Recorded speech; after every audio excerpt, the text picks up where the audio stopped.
I read Zain Asher's book, Where the Children Take Us, and it was eye-opening.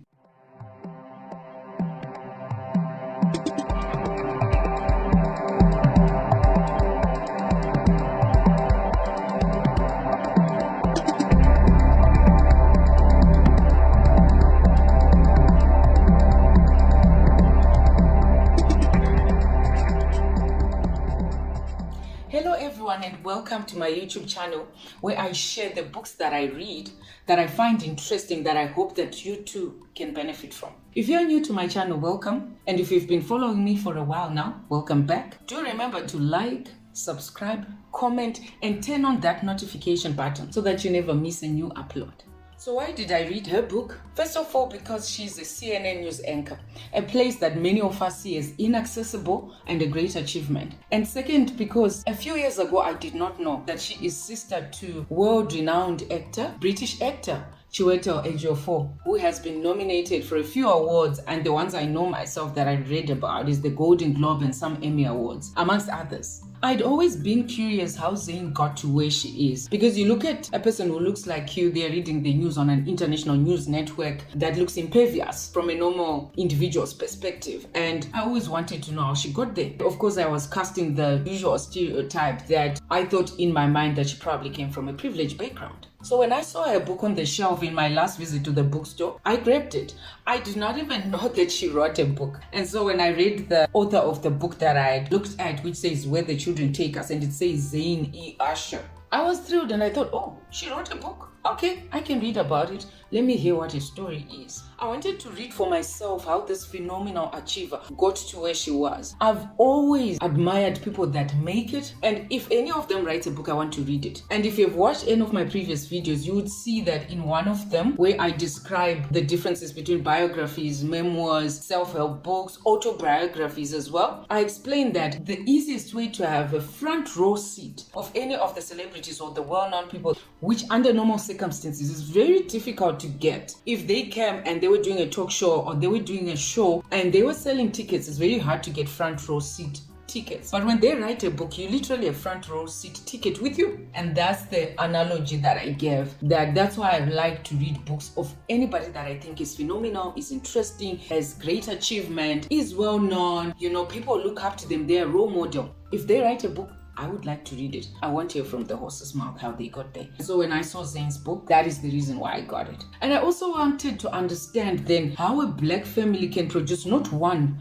but two famous children. And again, I thought, oh, they're probably connected, and that is how they got there, somehow through that. And boy, was I wrong. In the book, you will find that the family had a tragedy that brought the family on the brink of collapse until they invoked their natural heritage of a spirit that strives for better in life, especially in difficult circumstances. Stay with me as I share with you how reading this story firsthand from Zain herself helped me to realize that not everyone who is up there is connected, and that having dreams that you continuously work hard towards despite your struggles can sometimes be the only thing that makes sense. Like I said, it has been an eye-opening read for me, with a few lessons too that I took along with me after the read.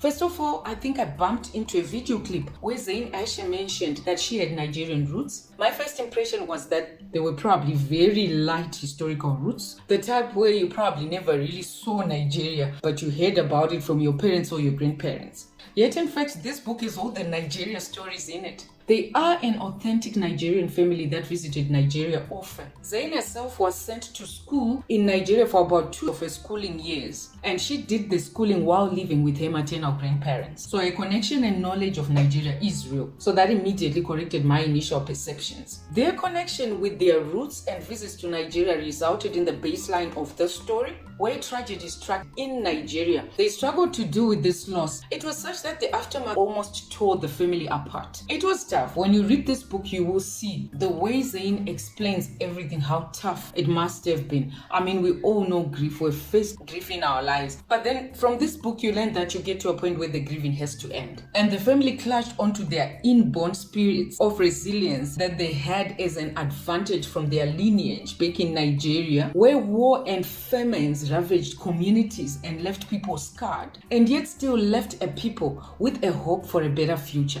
According to Zain's account, she says a time had to come when their mother looked at herself, looked at the family, and decided that the time had come for them to start working together as a family unit. So they worked hard, constantly being inspired by what Zain in this book terms uplifters. African people who have done well worldwide, and their names and achievements are well documented and available for everyone to see. Those are the people that they are pride in. So I found this concept of uplifters to be quite interesting. And honestly, I would want to adopt a similar structure for my own children. It is encouraging to constantly have positive stories to always lean on whenever discouragement and going astray looms. And you will find that in this book there was cases of that, because Zain comes from a family of 4 with 2 girls and 2 boys, and each to their own when grief struck. You will see in this book that their mother really had to work hard to bring all of them together. So with such determination and constant self-appraisal, the family worked together. They were avid book readers, and Chiweto was also very good with plays and Shakespeare type of writings. So with all the reading, studying, preparation, and following of uplifters, the family rose to where they are now. So I learned in this book that they are a family of 4 children. The first is Zain's elder brother, a fashion entrepreneur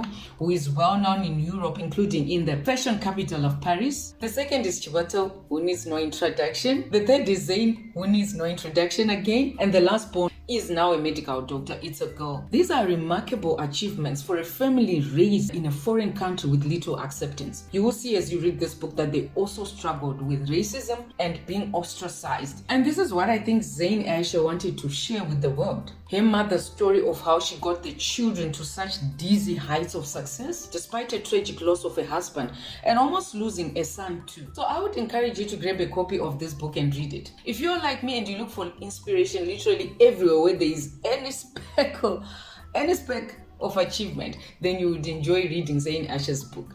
Whether you're a single mother also dreaming of raising your children to become successful, or you are a youth that dreams of a bright future, you will learn a few things to take from this book. So what are my own lessons that I got from this book? I have about 6 lessons that I would like to share with you in this video, so stay tuned as I go through them right now. So my first lesson reading this book was that tragic losses of family members are painful and can potentially tear families apart. These would be otherwise good and remarkable families. Both adults and children struggled the same way. Zain's mother, Obiajulu, struggled immensely after the loss of her husband. She almost neglected her children while dealing with her grief. That's how bad it was. Until she decided one day that enough was enough.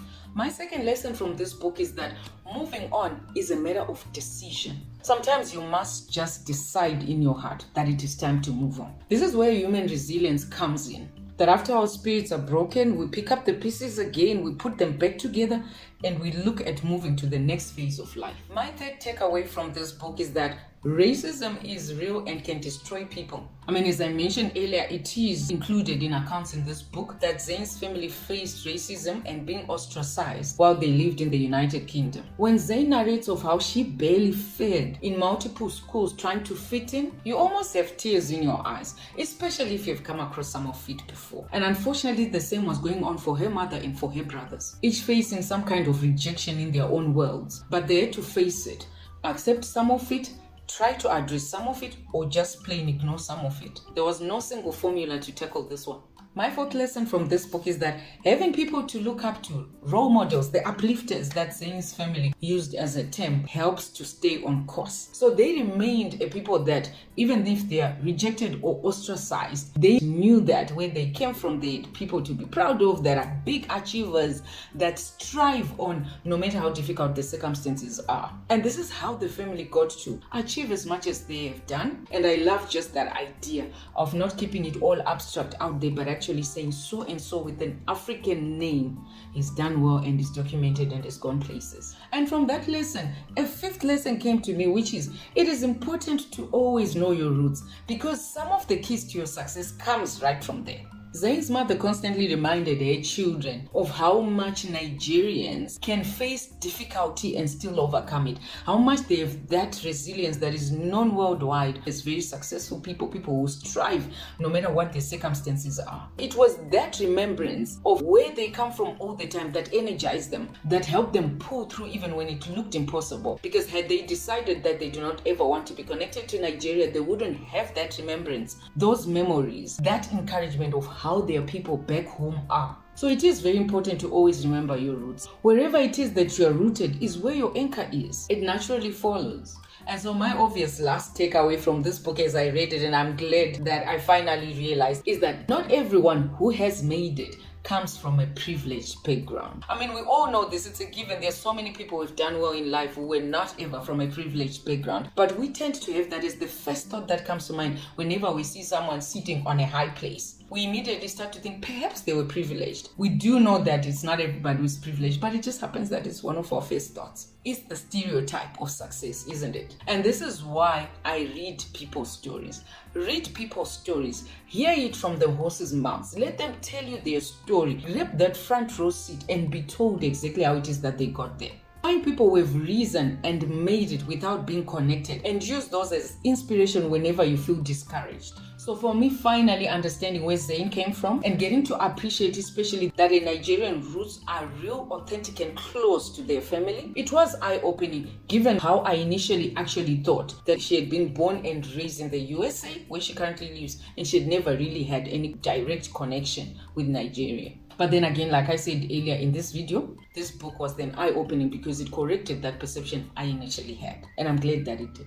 Having said all the takeaways that I had from this book, there was an interesting angle to how Zain told the story in this book. A few of the times I found myself with some questions like, how is she doing this? How is she doing this? Zain narrated quite a few of the parts in this book where it's a third party, like her mother in a space or her brother in a space or her father in a space, like she was actually a witness in that scene, and a few times I found myself saying, but are you there? She would even include feelings into that scene, and I'm so used to reading books where a person just narrates and it's monotone, it's flat, there are no feelings because they were just not there. But I think it is because Zain went and asked her mother and her brothers and her siblings so that they would tell her the stories, and then she would put a life to the story. And I found that to be a bit different from some of the memoirs and the autobiographies and biographies that I've read.